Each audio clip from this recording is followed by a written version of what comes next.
Cette émission est rendue possible grâce à la famille des partenaires de l'Église de la Victoire.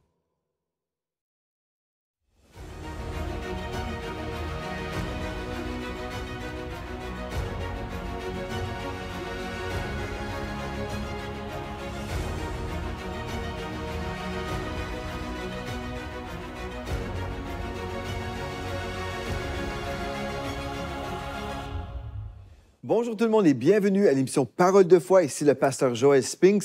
Nous poursuivons dans une série sur la chaîne d'impact aujourd'hui. C'est tellement merveilleux de voir que le Seigneur veut nous utiliser pour gagner des âmes et aussi pour faire des disciples. Gloire à Dieu, gloire à Dieu.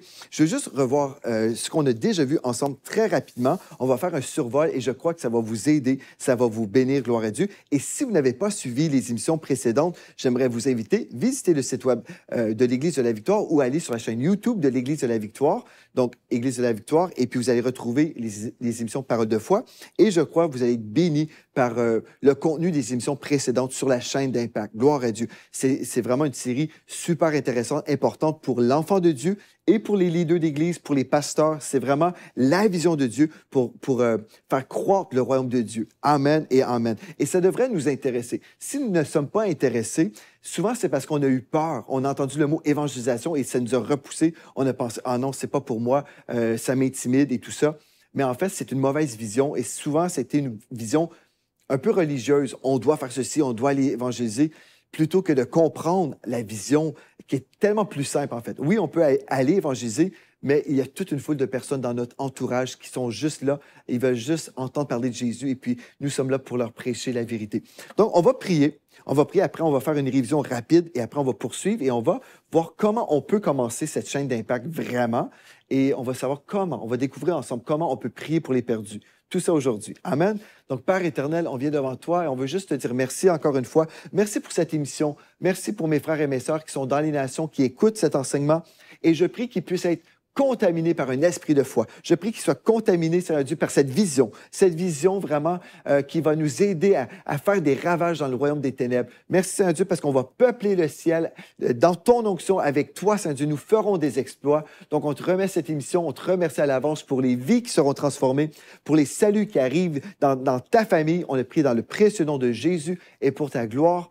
Amen et amen. Alléluia. Gloire à Dieu. Donc, une révision rapide. Nous avons vu, la première chose, le Seigneur Jésus, avant de monter au ciel, il a laissé vraiment un mandat à son Église, dans Matthieu 28, verset 19 et le verset 20. Allez, faites de toutes les nations des disciples, les baptisant au nom du Père, du Fils et du Saint-Esprit, et enseignez-leur à observer tout ce que je vous ai prescrit, et voici, je suis avec vous tous les jours jusqu'à la fin du monde. Donc ça, c'est ce que le Seigneur Jésus a dit. C'est une mission qu'il nous a laissée, et on a compris dans les émissions précédentes, en fait, que Jésus n'a pas simplement dit « Allez, vous les pasteurs », ou « Allez, prêcher dans les rues », et c'est tout. Non, il a dit « Allez, faites. Allez, faites de toutes les nations des disciples. » Et là, comment faire des disciples? On va s'assurer qu'ils s'engagent devant Dieu. OK? Ils vont s'engager publiquement. Ils vont passer par les eaux du baptême. On a compris ça. Et au verset 20, enseignez-leur. Donc, c'est ça qu'on a vu. Enseignez-leur. Donc, allez, faites et enseignez. Donc, si on est là et on dit, ben non, moi, je ne sais pas comment enseigner, bien, gloire à Dieu, nous avons des outils pour vous. Alléluia. Et puis, découvrez tout ça, découvrez nos outils sur la chaîne YouTube de l'Église de la Victoire. Par exemple, le disciple victorieux, c'est un outil justement pour vous aider à partager l'Évangile. Vous pouvez vous exposer vous-même à mon enseignement que j'ai fait. Ça dure environ 2 heures. Vous écoutez tout ça et vous pouvez même télécharger gratuitement le manuel. Vous prenez les notes et tout ça. Et puis, vous pouvez vous installer avec quelqu'un et juste redonner l'enseignement. C'est facile, mais ça prend du temps. Ça prend de l'intérêt dans la vie, pour la vie des gens. Et ça prend du temps aussi où on va s'exposer nous-mêmes et on va redonner l'enseignement. Donc ça, c'est la première chose, c'est le mandat que le Seigneur nous a donné. La deuxième chose qu'on a voulu voir, on a souligné cette chose, commençons dans la vérité envers soi-même. Soyons honnêtes. Si on n'a jamais évangélisé ou si on dit, ben moi, ça fait 10 ans que je suis chrétien, mais je n'ai pas une seule personne qui pourrait dire, cette personne-là, c'est vraiment mon mentor, je n'ai jamais fait de disciple, bien, on a un problème. Donc, c'est un problème, mais on peut résoudre ce problème aujourd'hui même. On peut dire, maintenant, je veux faire des disciples. Amen. Je n'ai jamais fait de disciples, mais aujourd'hui, je veux faire des disciples et ce problème va être résolu parce que le Seigneur va entendre mes prières et puis il va m'exaucer. C'est certain parce que c'est son cœur. Il veut Il veut à tout prix que vous puissiez faire des disciples parce que le Seigneur est rempli d'amour. Il veut qu'on puisse vraiment vider l'enfer et puis peupler le ciel. Gloire à Dieu. On a vu notre troisième point, que c'était l'heure de la multiplication. Au niveau des cellules, j'ai fait la part des choses entre la cellule humaine et j'ai fait la comparaison avec des cellules dans l'Église et je vous ai partagé comment on a démarré des groupes Victoire connectés dans les nations. Maintenant, nous sommes sur tous les fuseaux horaires. Nous avons des groupes partout où ces gens-là, ces cellules, OK? Donc, ce n'est pas des prisons, des cellules, c'est des familles, en fait. Maintenant, sur Zoom, peu importe la technologie que vous choisissez, mais en fait, on parle ici d'une fraternité, d'un regroupement de croyants et ils partagent l'ADN, le même ADN spirituel. Donc, eux, ils font un retour sur mes enseignements. Gloire à Dieu pour les groupes Victoire Connectés. Et ici, localement, nous avons les groupes de réveil. Les groupes de réveil, gloire à Dieu, où moi, je passe du temps avec certains leaders qui entendent l'enseignement et qui redonnent aux personnes qui sont sous leur leadership à eux. Et c'est alors qu'on peut vivre une belle multiplication cellulaire. Alléluia, gloire à Dieu. Et on a vu, tout ça a été basé sur 2 Timothée 2.2, par exemple. Je vous ai raconté d'autres témoignages, mais vous pourrez tout découvrir dans les émissions précédentes. Ce que tu as entendu de moi, Paul qui parlait à son fils spirituel Timothée, en présence de beaucoup de témoins, confie-le à des hommes fidèles qui soient capables de l'enseigner aussi à d'autres. Donc, ça, c'est vraiment important. Et finalement, on a vu l'importance de la multiplication. Et l'importance de la multiplication, en fait, c'est qu'on doit comprendre que notre vie doit être digne d'être imitée. Okay? Donc, notre vie doit être digne d'être imitée, selon 1 Corinthiens 11, verset 1. « Soyez mes imitateurs comme je le suis moi-même de Christ. » C'est l'apôtre Paul qui disait ça.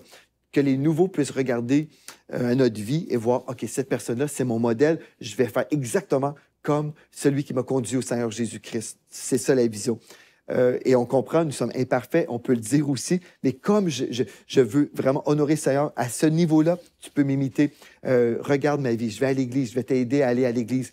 La parole, je vais passer du temps à te montrer comment fonctionne la Bible, comment tu peux prier également. Donc, on sert vraiment de modèle, d'un parent en fait, d'être là pour aider à transmettre finalement l'ADN spirituel. Maintenant, vous dites, ah, ça c'est génial, j'aimerais ça faire ça, mais je ne sais pas par où commencer. Bien, voici par où commencer. La première chose qu'on va faire, on adopte tout ce que j'ai dit. OK, on dit c'est vrai. Amen, amen. Je crois tout ça. Maintenant, ce que je vais faire, je vais dresser une liste. La première chose, je vais dresser une liste de noms de personnes perdues. OK? Donc, je vais dresser une liste de noms de personnes que je connais qui sont perdues.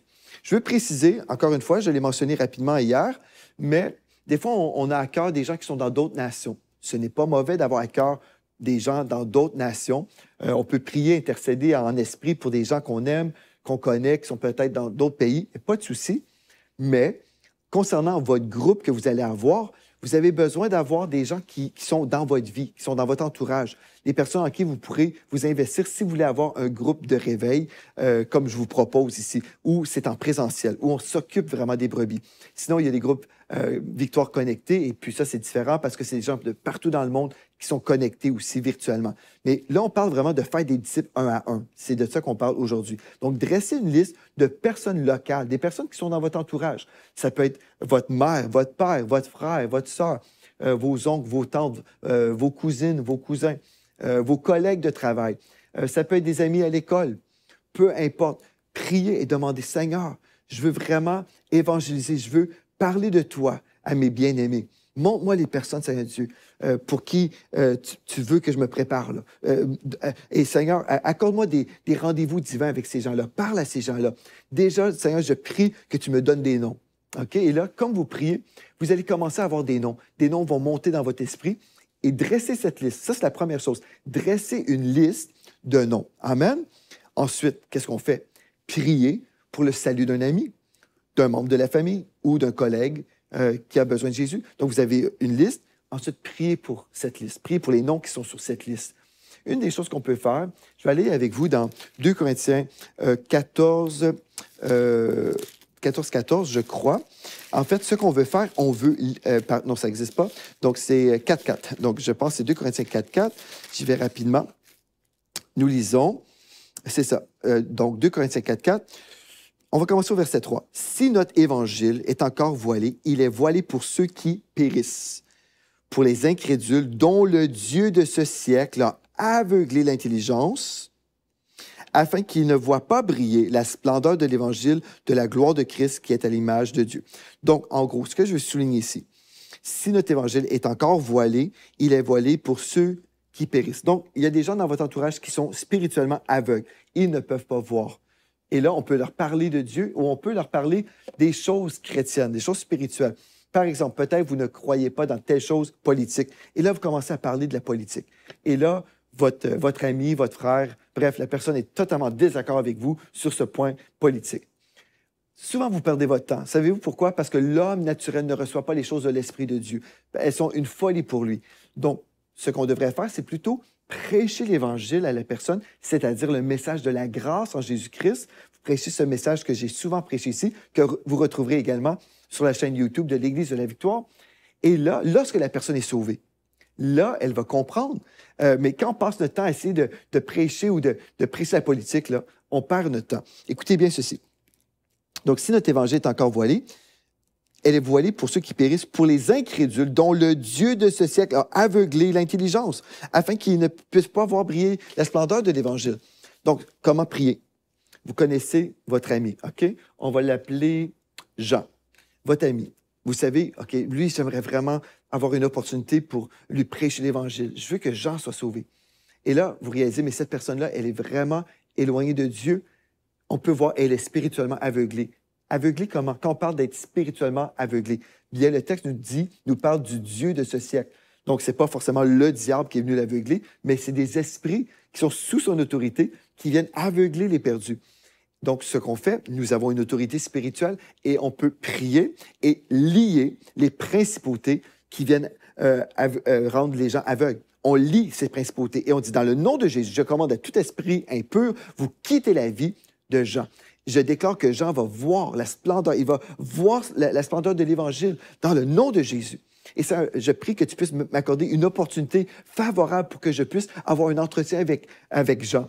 Et puis là, vous priez comme ça. Seigneur, je prie que tu puisses lui parler dans le milieu de la nuit. Je prie, Seigneur Dieu, qu'il puisse avoir des songes, que tu puisses lui parler des choses sur lesquelles on va pouvoir parler, échanger. Bref, vous priez selon la direction de cet esprit pour Jean.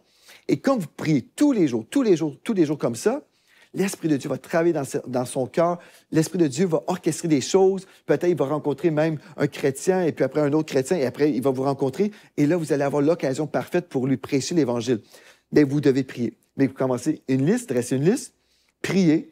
Ensuite, la personne a accepté Seigneur, peut-être. OK? Si elle a accepté Seigneur, bien, gloire à Dieu, tout de suite, là, vous l'intégrez dans votre vie et vous dites, écoute, Jean, moi, ce que je veux faire avec toi, là, tu es un nouveau chrétien, j'aimerais ça te prendre sous mon aile et t'aider à avancer dans la vie chrétienne. La Bible parle de toi comme étant un bébé spirituel. Ce n'est pas honteux, c'est juste un fait. On vient au monde en tant que bébé et là, toi, tu es un nouveau-né spirituel selon Jean 3,3. Donc, ce que je veux faire, c'est passer du temps avec toi, te montrer comment lire la Bible, comment on prie, comment on fait pour aller à l'Église. Et là, vous pouvez vous équiper aussi du disciple victorieux et prendre le temps avec la personne pour l'aider. OK? Donc, on dresse une liste, on prie, on invite. Maintenant, vous pouvez aussi inviter la personne avant même qu'elle soit chrétienne. Il y a des gens, des chrétiens, qui vont parfois mépriser la pensée qu'on peut inviter des non-chrétiens à l'Église.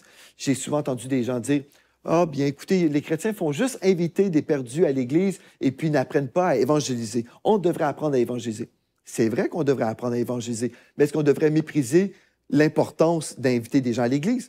Une personne, admettons, Jean vient d'accepter le Seigneur, OK? Admettons, Jean a accepté le Seigneur et il est venu une fois à l'Église. Il a été touché dans la présence de Dieu. Alléluia, il a été tellement béni. Jean, qui est un nouveau-né, peut parler à son ami qu'on va appeler, on va appeler Marc, OK? Donc, Jean invite Marc. Il lui dit, écoute, moi, j'ai été tellement touché. Dimanche passé, j'étais à l'Église. La présence de Dieu, ce que je ressentais, c'était tellement fort. T'aimerais ça, toi aussi.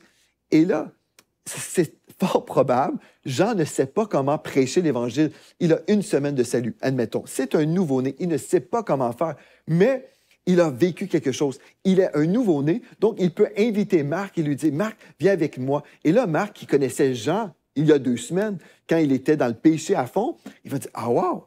Ah oui, c'est vrai? Ah bon? Si Jean aime ça, bien peut-être moi aussi, je vais aimer ça. » Voyez-vous, ça, c'est tellement important. Donc, il peut inviter son ami qui arrive à l'Église dans la présence de Dieu Et Jean n'avait pas la capacité ou la connaissance sur l'évangélisation, mais juste le fait d'inviter quelqu'un dans la présence de Dieu, Marc a été sauvé aussi. Et là, ça fait boule de neige. Voyez-vous? Donc, vraiment, il ne faut pas mépriser l'importance d'inviter des gens à l'Église. Maintenant, il faut être dans une Église pour inviter quelqu'un dans notre Église. C'est ça le problème quand on n'est pas dans une Église, quand on fait juste se promener à droite et à gauche et nous sommes dirigés par le Saint-Esprit. Bien, le Saint-Esprit que je connais a écrit le texte suivant. Hébreux 10, 25 nous dit, dans la version sommaire, « Ne délaissons pas nos réunions, ne délaissons pas nos réunions comme certains en ont pris l'habitude. Au contraire, encourageons-nous mutuellement, et cela d'autant plus que vous voyez s'approcher le jour du Seigneur. » Pourquoi? On doit s'encourager, on doit s'encourager. Mais pourquoi il ne faut pas délaisser nos réunions? En fait, c'est parce que c'est dans ces réunions où la présence de Dieu descend, c'est dans ces réunions où on retrouve la famille de Dieu ensemble. Et si, admettons, j'ai évangélisé Jean, OK? Et si je suis moi-même un chrétien, mais qui n'a pas beaucoup d'expérience, peut-être j'ai juste une année de salut. Et là, mon ami Jean a un grand problème. Et puis moi, je ne sais pas trop comment lui porter mon aide. Et je lui dis, mais un instant, Jean, voici ton problème. Tu me présentes un problème, c'est bien, merci. Mais moi, je ne sais pas comment t'aider. Mais je connais mon frère ici, mon frère Richard. Lui, je sais, il a vécu la même chose. Il va pouvoir te conseiller. Et dans la famille de Dieu, on peut s'entraider. Dieu n'a jamais conçu la vie d'Église ou la vie chrétienne. Jésus n'a jamais conçu la vie chrétienne comme étant des chrétiens isolés, flottant d'une église à une autre, de conférence à une autre. Ce n'est pas l'idée de Jésus. Il nous dit dans sa parole, le Seigneur nous dit, ne délaissons pas nos réunions parce que c'est là où on sent la présence de Dieu. C'est là où on va pouvoir grandir, où les nouveaux vont pouvoir grandir et s'enraciner dans la parole de Dieu. Gloire à Dieu, c'est tellement important. Acte 2, 42 nous dit, il persévérait dans l'enseignement des apôtres, dans la communion fraternelle, dans la fraction du pain et dans les prières. En fait, il y avait une vie d'Église et c'est normal, c'est ça que Jésus avait conçu, qu'on puisse avoir une vie d'Église ensemble. Amen, une vie d'Église. Donc, je veux juste revenir aussi là-dessus. C'est que, admettons, j'ai évangélisé Jean, OK, qui a invité Marc. Marc est venu à l'Église, il a été touché, bouleversé. Une chose très importante qu'on doit comprendre, nous les chrétiens, c'est que c'est vraiment, vraiment important de saisir l'opportunité. Le moment que Jean, un nouveau chrétien, a été sauvé, c'est important qu'il apprenne tout de suite sur comment évangéliser. Pourquoi? Parce que après 6 mois, 6 à 9 mois, si Jean n'a pas appris à bien évangéliser, à bien partager sa foi, voici ce qui va se produire. Il va mal évangéliser. Il va peut-être prêcher la condamnation à tous ses proches. Il va peut-être brûler tous ses contacts dans le monde.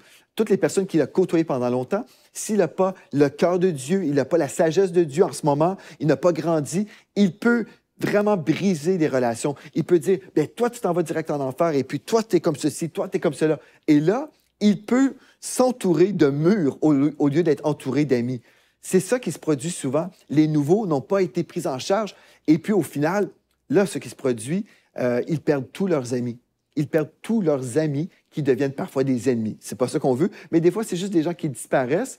Et après 6 ou 9 mois, Jean se retrouve entouré uniquement de chrétiens. C'est uniquement des chrétiens qui sont là, dans son entourage. Et là, on lui dit, faut aller prêcher l'Évangile. Bien, il ne sait pas trop comment faire. Et puis, il ne sait pas vers qui se tourner. Donc, il peut aller dans les rues, mais voyez-vous, c'est tellement plus simple si on fait juste ce que Jésus nous a dit de faire. On ouvre nos yeux, on a un entourage, et là, on est déjà intégré dans la famille de Dieu dès le début. On bénéficie de la richesse de la famille. Il y a tellement de conseils dans la famille. Des fois, une seule personne, un seul mentor ne peut pas répondre à toutes les questions possibles ou tous les besoins possibles. Voyez-vous, c'est tellement important.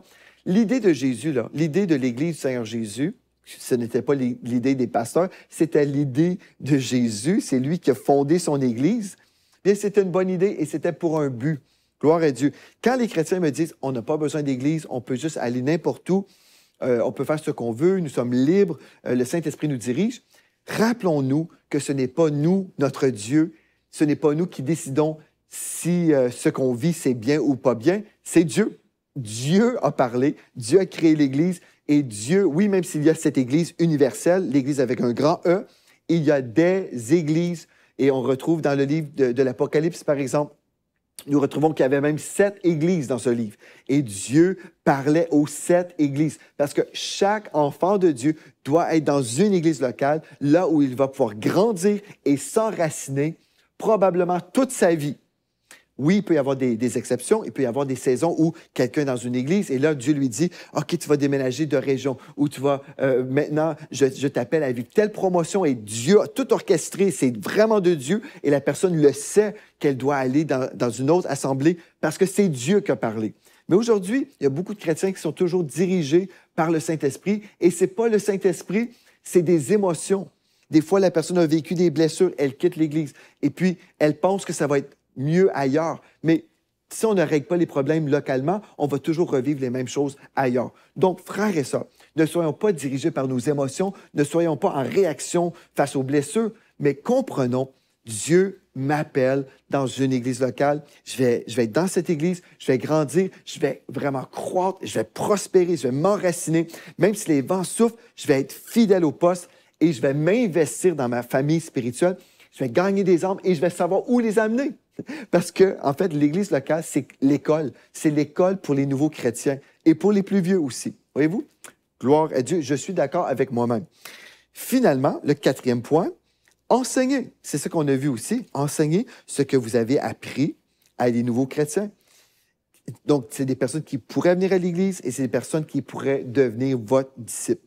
Donc, aujourd'hui, en terminant cette émission, j'aimerais ça vous faire confesser quelque chose. Dites tout simplement maintenant, je suis et je fais des disciples. Je fais des disciples au nom de Jésus. Gloire à Dieu. Je suis un disciple et je fais des disciples dans le nom de Jésus. Gloire à Dieu. Donc, juste avant de se laisser, j'aimerais ça vous inviter à écouter une courte vidéo qui vous dit pourquoi vous devriez peut-être découvrir, pourquoi ce ministère existe. Je crois que cette vidéo va être une source de bénédiction et on se retrouve tout de suite après pour la conclusion.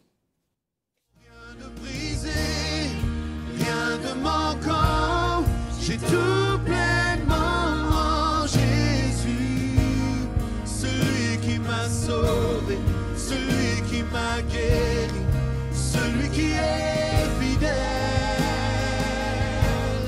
Il est mon berger, je ne manque de rien. J'ai tout pleinement en Jésus, celui qui a pourvu avec richesse et gloire. Celui que mon cœur aime.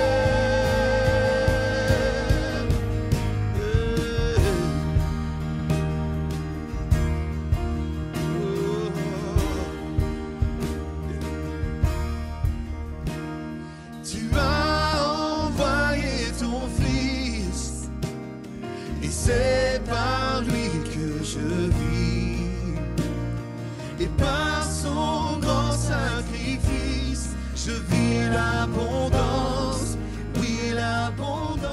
Bien, gloire à Dieu, gloire à Dieu. J'espère que vous avez été bénis par cette série sur la croissance, sur la chaîne d'impact. Gloire à Dieu.